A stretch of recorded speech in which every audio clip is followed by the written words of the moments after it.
There are things many of us take for granted. A shower before going to work, a place for your children to do their homework, and a safe place to keep your belongings simply do not exist if you don't have a home to call your own. Homeward Trust, an Edmonton-based not-for-profit, has helped house 5,000 vulnerable people in Edmonton since 2009. A staggering fact, but there is still so much work to do.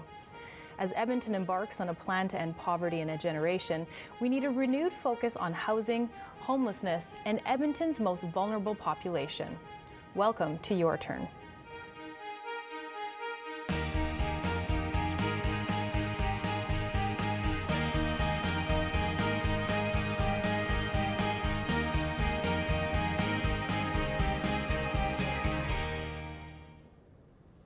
Good evening, everybody. Welcome to Your Turn. My name is Jenny Adams. I am your host for this evening, and we're so glad that you could join us on our very first episode. It's been a long time coming, so thanks to everyone here who's been able to make this an effort for this evening.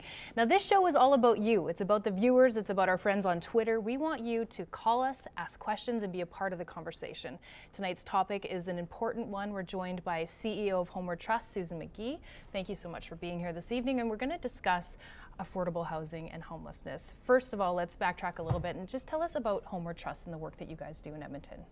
Well, we are a nonprofit organization. We've actually been around since 2000, but in various incarnations. And Homeward Trust was launched as a merger of two organizations around the time the 10-year plan was announced, the 10-year plan to end homelessness. So we are a comprehensive housing body, brought together, planning, research, delivery of services, and funding for non-market housing, and that's our responsibility, and we've been working on implementing that plan since then.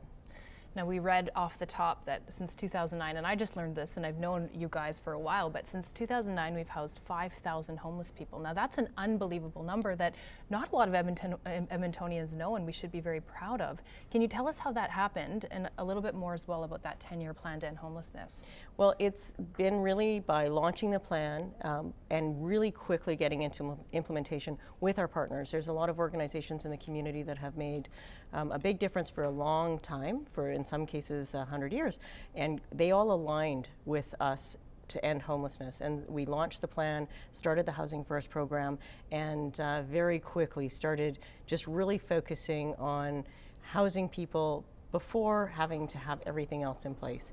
Okay. And with that, we developed a program. The program is extremely effective, and 5,000 people in 6 years has been phenomenal. Yeah. But it's been the work of many. Mm-hmm. And the Housing First program, can you just elaborate a little bit on that, just for our viewers at home?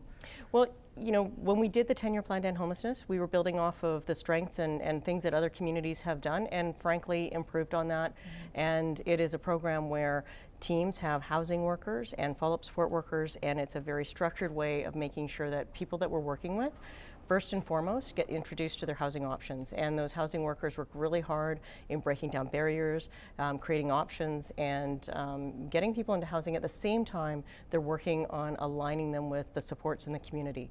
It's very targeted, mm-hmm. and the program, again, built on the strengths of others, but it's quite unique, I think, to Edmonton. Yeah, definitely. And now, I know we were having a conversation with the mayor a couple of weeks ago, and he talked about how Edmonton is actually doing more for homelessness than any other major city across the country in terms of per capita. But again, it's something that we hear all about Medicine Hat and how great they're doing at ending homelessness, and we're doing so much work. And why don't you think people know more about what we're doing? Well, we're certainly guilty of, I think, not sharing our story enough. Mm-hmm. In Medicine Hat, and I'm very familiar with their program and the people there, they're good friends of mine, people like to declare victory, and they've had some incredible progress, and I think we're a little cautious here about kind of how we declare that victory, and I think the victory is really in every one of those 5,000 stories. Absolutely. So we work really, actually I'm chairing 7 cities right now, and there's 7 communities in Alberta that are working to end homelessness in their respective communities, and all of them have made great progress. I think what's fantastic in Edmonton, and some of the things that have really helped us, is that we have such a supportive city council and the alignment of our community agencies. And we're certainly trying hard to raise awareness. November is Housing Month in Edmonton, and there are a number of different events and happenings that Homeward Trust is working with the other organizations. Mm-hmm. Do you want to tell us a little bit more about Housing Month? Well, actually, November 22nd is an interesting day. Historically, it was declared a National Housing Day by the Big Cities Caucus of the Federation of Canadian Municipalities, and that was a long time ago. So it's been a month that we have adopted to celebrate the good things going on. So certainly, we know that the need is very high still. We have a lot of challenges yet, but it's been a month where we try to engage the whole region in bringing attention to the really good work that's happening. Excellent. Well, coming up after the break, we are going to talk more about just what you're talking about in terms of what of the exact situation for homelessness is in Edmonton right now, especially with the economy going the way that it is. We'll be joined by a second guest. And please, if you feel like you'd like to join the conversation, ask us a question. We would love to take your call or send us a tweet at Shaw TV EDM. And we look forward to talking with you after the break.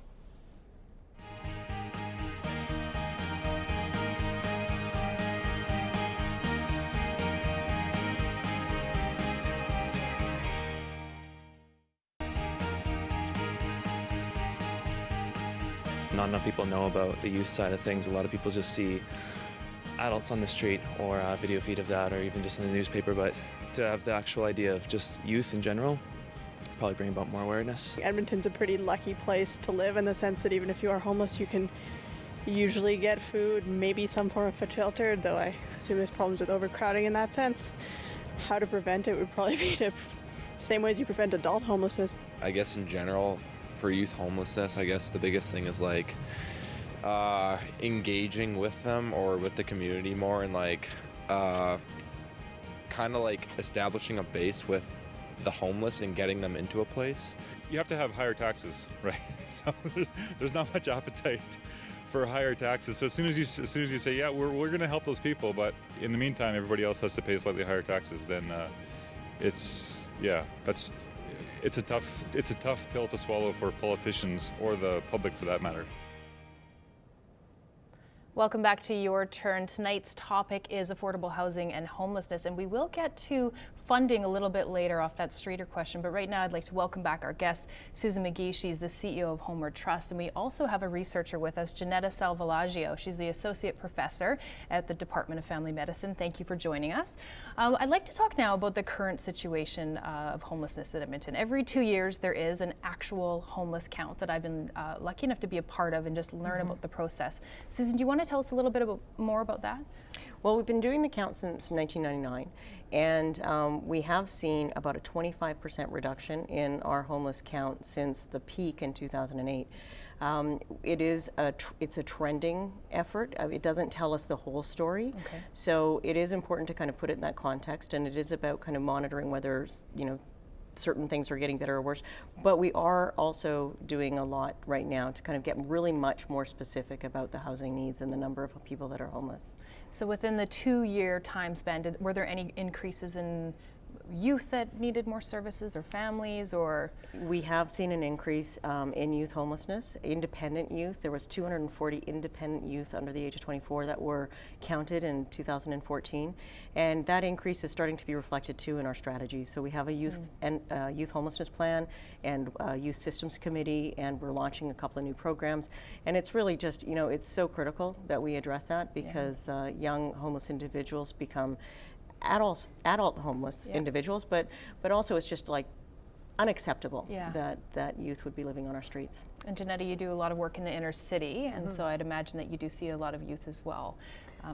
Yeah. But I also see a lot of people who are going paycheck to paycheck and are at risk of homelessness as well, and so you're seeing that. So it might not be that the homelessness is really entrenched over the long term yet, but people are always at risk. There's people coming just on the fence, and then all it takes is the loss of a job or the loss of a good relationship at home, and then there it goes. And that's an interesting point. I know that a few events that Homeward Trust does throughout the year, Homeless Connect, an event where people can come and get services that they need twice a year, and you think that maybe you have a stigma of what a homeless person looks like in your mind, but of course, just like you said, Janetta, people are so close, living paycheck to paycheck. It can happen to any of us.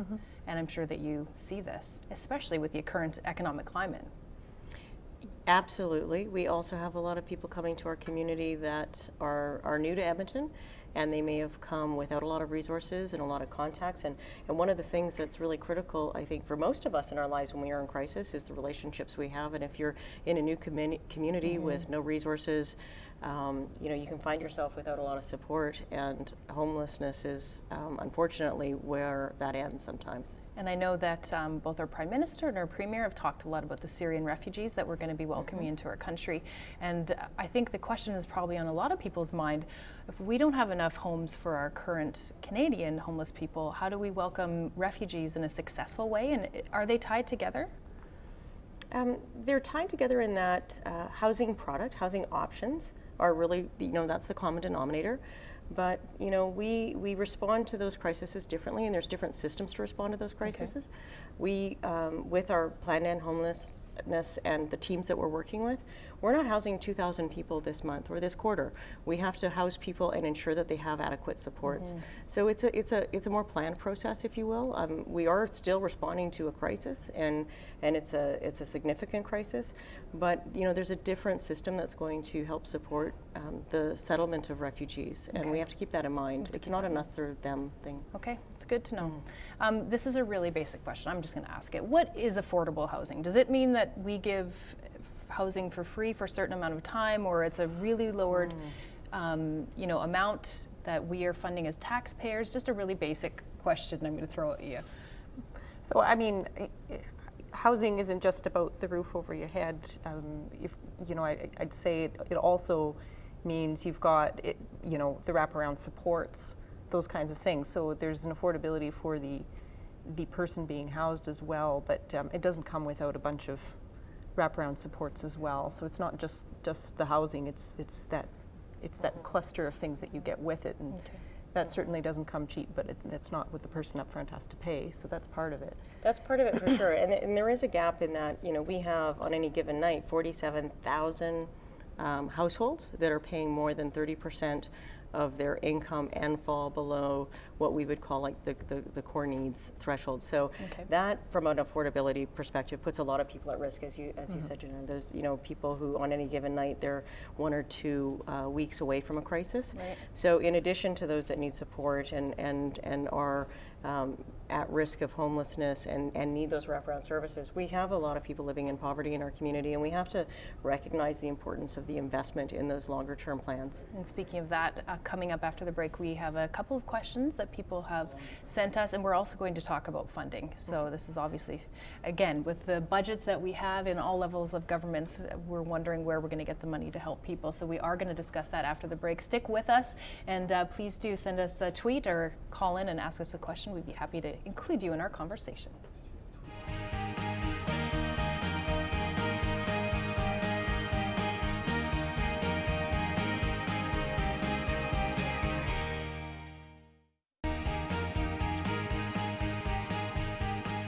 I think it needs to be a high priority because it is fundamental to a lot of the social problems that we're experiencing.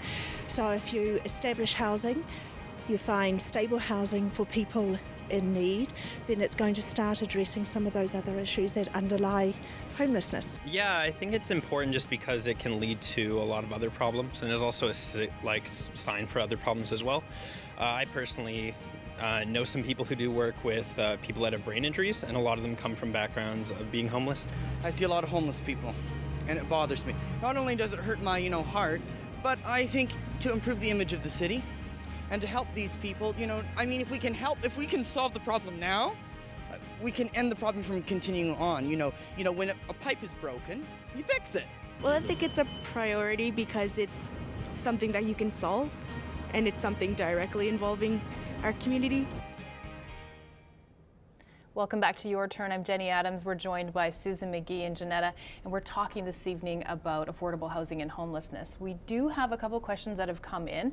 One that I would love to read off of Twitter if we are almost ready to go. It's from @SandyPondYEG, and she ultimately would like to know, when the shelters are full, where do people go? And will the mayor open up LRT stations to allow them to stay there in the wintertime? I'm not sure if you're able to answer this question, but I can tell you that we won't be opening LRT stations, and we haven't done that for some time. We've been working as a community to have a winter emergency response strategy, and that is to make sure that 24/7 there's some place for people to go to be safe and be warm. We would love to be in a position to not have that kind of strategy, but right now when the shelters are full, in the winter we open an overflow space and we make sure that we have an alternative and we can expand how many shelter beds that we have. Okay. Thank you for your question, Sandy. We really appreciate it. You were going to elaborate? No, certainly. I mean, I think that that emergency response is critical because otherwise where people end up is in the healthcare system. They're ending up in the emergency department. They're ending up anywhere where they can to stay out of the cold. So that's kind of a critical response. It's a critical thing. We do have a phone call. Let's just go for it. We've got Chris on the line. Let's see what Chris has to say. Chris? Good evening. Hi, thanks for calling in. How you doing tonight? Good. Can we grab your question for us? Yes, I do. One of the considerations I have is there's a lot of programs for the younger homeless and for the working age homeless. But what kind of programs do they have for somebody who, say, is in their 60s, through no fault of their own, they end up on the street? They're not really as employable as anyone younger. What type of long-term programs do they have to get those people into affordable housing and to be able to move forward with their lives? Thanks, Chris. That's a great question, and talking about seniors as homeless people as well. Susan, should I give this question to you? Well, the Housing First program would still be something that would, I think, fit for an individual like that. Actually, 60, if you've lived on the street and you've experienced homelessness, is quite a long age. Actually, many people that are homeless, and very sadly, the circumstances that the life expectancy of somebody who's homeless is much shorter. So from the perspective of the system response, the Housing First program will try to connect somebody who is a senior with those options that are available for seniors in our community, but add additional supports to that. There is a really important need to prioritize and try to ensure that those that are most vulnerable get the support that they need. And that's a perfect segue into funding. Recently, we've heard that our mayor, who's a huge proponent, this is one of his major issues, has not, I don't want to say challenge, but has said, you know what, we can only fund what we can fund, and I'm going to put the pressure on, and I'm changing his quote slightly myself, but on different levels of government to step up and help with affordable housing and homelessness. And where does the money come, especially in an economic climate like this when our budgets are shrinking and oil is down? Well, historically, affordable housing has been federally a policy that used to be the backbone of a housing strategy in Canada, going back a number of decades, and we've seen that decline over time. The province has a role in that for sure, and has been a partner in federal partnerships in the past. So we're really hopeful. This federal government has made some commitments to increasing affordable housing resources. We're hopeful about that for sure. It is very difficult for municipalities to incur the costs of what is it's very expensive to build housing, whether it's affordable or not. I mean, it's capital is a big commitment, and cities just simply don't have the taxing mechanisms to do that. Having said that, there's lots of partnerships that we can work on. And it's not just about the cost of housing, it's the cost of so much more, including healthcare. Yeah, absolutely. And I mean, I think it's not just about spending the money building the home, but it's about ensuring that the money is used effectively by ensuring those partnerships are in place, absolutely, because housing has an impact on health. Health has an impact on whether someone's able to retain a home. Yeah. So that's absolutely important. So those partnerships between health and housing and income support and all those things need to be in place. I mean, certainly I have patients who, my choice of medication is going to matter if they've got nowhere to store it. My telling them they need to follow a healthy diet, good luck if you have no fridge. You're constantly getting beat up, their IDs being stolen, they can't access services, etc. So those partnerships absolutely need to be in place, and that's where I think the provincial government needs to come in, or the federal government, because there's multiple layers. There's health involved, there's different ministries involved. Certainly. Well, thank you very much. The show is flying by, I have to say. We've got one more block coming up after the break, and that's where we're going to talk about the future, about how Edmontonians can help. And I also want to talk a little bit about the 20K Homes Initiative that is very interesting and is a huge goal. So stick with us. We'll be back after the break.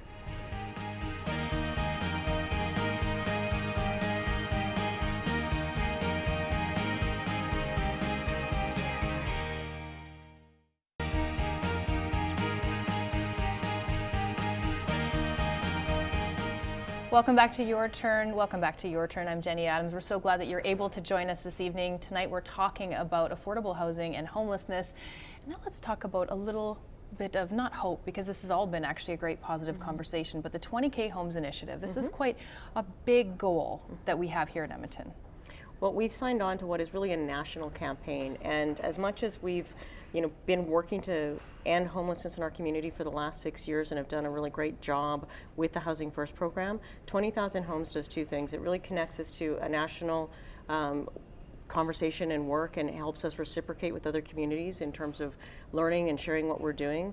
And it really is focusing on the most vulnerable. So it is a strategy to really know by name who are the most vulnerable homeless individuals in our community and to prioritize them for the right interventions.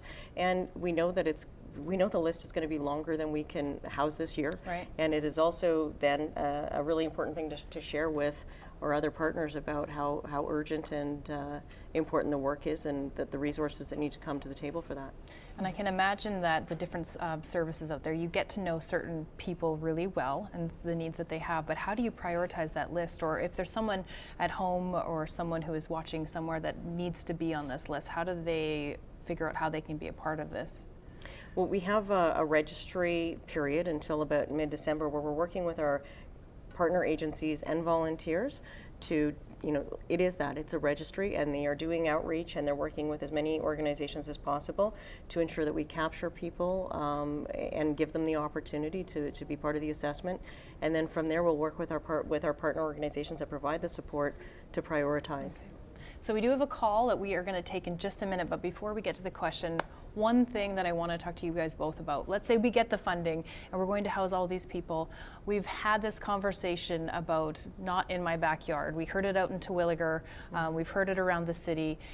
People are afraid. Should they be afraid of welcoming people who need affordable housing into their neighborhoods? I don't know why we're not okay with change. Can we talk about the not in my backyard syndrome? Honestly, I think the healthiest communities are the communities where there's no such thing as your siloed communities, your ghettos over here, etc. The healthiest communities are those by far who integrate together. That's social capital. When you integrate well into a community, the whole community benefits. Everyone benefits. And housing people is cost effective. It will cost taxpayers less to have people housed. Right. So that's why we should care. We should care. Besides, if you don't have a heart, you should care. Be fundamentally even about the money thing. We have a question from the phones. Can we take that right now, if that's okay? Hi, caller. Hi, how are you? Good, how are you? What's your name? My name is Cassandra. Thanks for calling in. What's your question this evening? I was just wondering what the volunteer opportunities are to help with the homeless. It's a great conversation. How can Edmontonians help and get involved? Well, a couple of things that we do. You mentioned the Homeless Connect event, and it is a large event that relies entirely on volunteers, and it's in the spring and the fall. And that event, really one of the things about it is for volunteers and their experiences, it really connects them with individuals that are experiencing homelessness. Absolutely. And the potential of us ending homelessness in our community and the hope of that. So that's one of the things that is directly related to Homeward Trust. But all of the agencies that we work with, and if you go to homewardtrust.ca, a list of the organizations is there, and they have lots of volunteer opportunities. I think what we try to do is give people really meaningful volunteer experiences that connect with Absolutely. Ending homelessness. There's other things that go on certainly through those organizations that provide other kind of charitable events, but the Homeless Connect event is one of those things that we do. And I've been able to volunteer at that event, and it's a great event. And one thing you learn is that, sometimes people just want to have a conversation, and they just want to be talked to, and they just want to be heard. So whether you're volunteering at Homeless Connect, or you're just out on the streets, or you're sitting in a coffee shop, remember that people just want to have some of your time, and that's how you can help Edmontonians. It really does shift people's perception to homelessness is an experience for someone at a point in time. It's not who they are. Yeah. Exactly. Well, thank you so much for being here this evening. If you'd like more information on Homeward Trust and how you can help, it's homewardtrust.ca. We are out of time, if you can believe it or not. We appreciate that you were able to join us this evening, and we look forward to having you next time. Thank you very much, Susan. Thank you very much for coming in. Have a great evening. Thank you. Good night.